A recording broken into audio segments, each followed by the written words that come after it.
అనగనగా పచ్చని చెట్లు, రంగురంగుల పువ్వులు, చిలిపి పక్షుల శబ్దాలతో నిండిపోయిన సువర్ణవనం అనే ఒక అందమైన అడవి ఉండేది.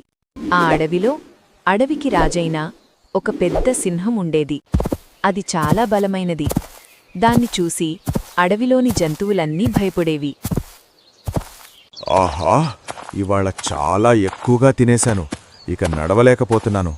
ఎక్కడైనా కాస్త విశ్రాంతి తీసుకుంటే బాగుంటుంది. ఇవాళ వాతావరణం కూడా చాలా బాగుంది. ఈ చెట్టు కింద కాస్త విశ్రాంతి తీసుకుందాం. సింహం అలా నిద్రపోతూ ఉండగా అదే సమయంలో ఆ అడవిలో ఒక చిన్న ఎలుక ఆడుకుంటూ అటూ ఇటూ పరిగెత్తుకుంటూ వచ్చింది.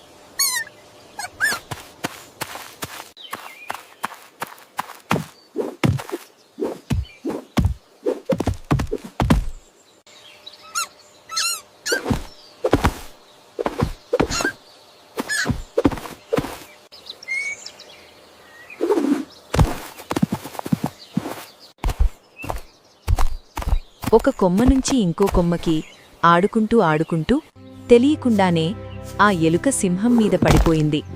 ఆ ఎలుక కిందకి దిగకుండా సింహం మీదే అటూ ఇటూ పరిగెత్తుతూ ఉంది.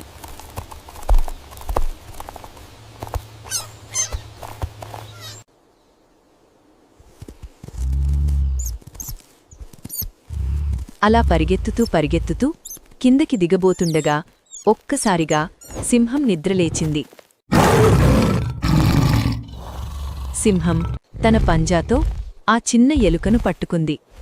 ఎలుక చాలా భయపడిపోయింది. నువ్వెవరు ఎలుక పిల్లా? ఇక్కడేం చేస్తున్నావు? నా నిద్రను పాడు చేశావు. ఇప్పుడే ఈ క్షణంలోనే నిన్ను తినేస్తాను. అయ్యో మృగరాజు, నన్ను క్షమించండి. నేను కావాలని చెయ్యలేదు. నన్ను వదిలేయండి. చిన్నదాన్నైనా ఏదో ఒకరోజు మీకు సాయపడగలుగుతాను. ఏంటి? నువ్వు నాకు సాయం చేస్తావా?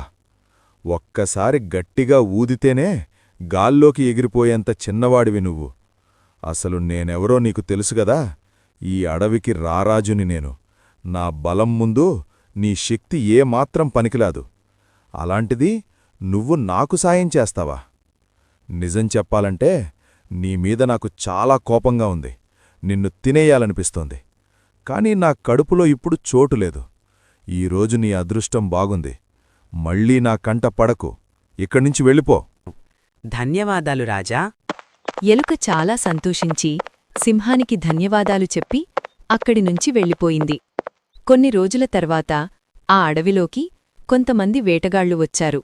ఈరోజు ఎలాగైనా వేట ఖాళీగా వెళ్ళకూడదు. అవును, అడవిలో ఏదో ఒకటి తప్పకుండా దొరుకుతుంది. ఇంత దూరం వచ్చాం కదా, ఈ రోజు మన రోజు. జాగ్రత్తగా ముందుకు పోదాం. అదృష్టం మన వైపే ఉంటుంది. ఇదిగో, ఈ ప్లేస్ బాగుంది. ఇక్కడే మనం ట్రాప్ సెట్ చేద్దాం.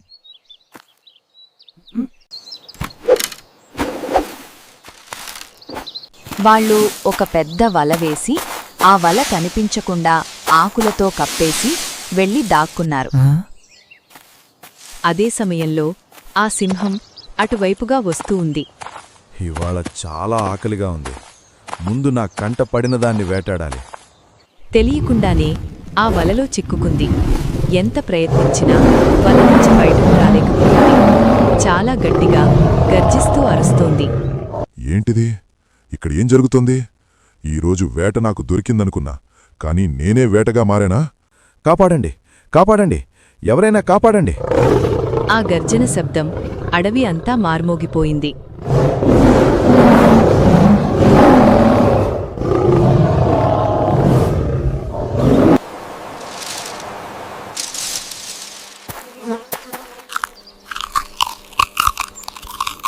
ఆహా, ఈ యాపిల్ ఎంత బాగుందో! ఇంత తీపి, అంత జ్యూసీ. ఈ ఫారెస్ట్లో దొరికిన బెస్ట్ విందు ఇదే. ఏంటి సౌండు? ఇది మన మృగరాజ సౌండ్ లాగుంది. అవును, అదే.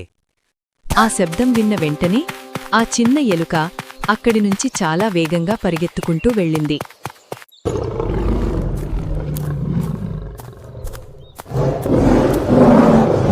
మొత్తానికి మనకి వేట దొరికింది.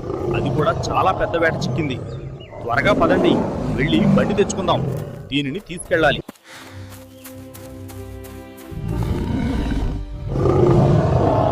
ఓ ఎలుక నువ్వా? ఇలా చూడు, త్వరగా సాయానికి ఎవరినైనా తీసుకురా, త్వరగా వెళ్ళిపో, మళ్ళీ ఆ వేటగాళ్ళొచ్చేస్తారు. ఓ మృగరాజా, ఏంటి పరిస్థితి? అసలు ఎందుకిలా ఏలాడుతున్నారు? నీకు వివరంగా చెప్పే సమయం లేదు, త్వరగా వెళ్ళి సాయం తీసుకురా. భయపడకండి రాజా, నేనున్నాను కదా, నేను చూసుకుంటాను.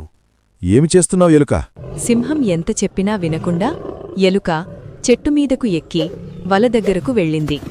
ఆ వలని తన చిన్న పళ్లతో కొరుకుతూ కొరుకుతూ మొత్తం తెంచేసింది. చివరికి సింహం వలనుంచి బయటపడింది. అప్పుడు సింహానికి నిజం అర్థమైంది. ధన్యవాదాలు ఎలుక, నిన్ను నేను తక్కువగా అంచనా వేశాను. నీ మాటలను వినలేదు. ఈరోజు నువ్వు లేకపోతే ఆ వేటగాళ్ల చేతిలో నేను ప్రాణాలు కోల్పోయేవాణ్ణి. ఈ రోజునుంచి మనిద్దరం స్నేహితులం.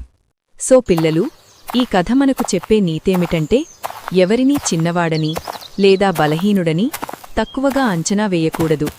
చిన్నవారి సహాయం కూడా ఒకరోజు చాలా గొప్పదిగా మారుతుంది. దయ, సహాయం మనిషిని ఎప్పటికీ గొప్పవాడిని చేస్తాయి. ఇలాంటి మంచి నీతి కథలు ప్రతిరోజూ చూడాలంటే మా ఛానల్ను సబ్స్క్రైబ్ చేయండి పిల్లలు.